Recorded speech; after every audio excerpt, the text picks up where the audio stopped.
How to refund defective products on Pop Mart. If you've received a defective product from Pop Mart, here's how you can request a refund or replacement. If you've bought the product from a Pop Mart store, then you can return it to any Pop Mart store within 15 days of purchase. But you need to have the original receipt. Without the receipt, defective returns cannot be processed for refund or exchange.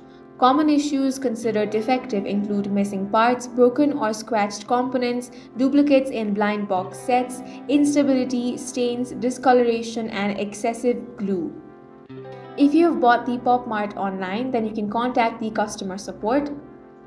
For that, head over to popmart.com, scroll all the way down, and you will find two options: chat and email. If you want to send an email, you can simply copy this email address, which is na.support@popmart.com. Now go ahead and compose your email. You need to send at least 3 photos of the entire product. Make sure that you send clear images showing any defective parts with defects marked and described. Now send it. Now the customer support will review it, and if it is valid, they will refund or replace your product. And that's all for this video. If you found it useful, make sure to hit the like button and subscribe for more videos like this.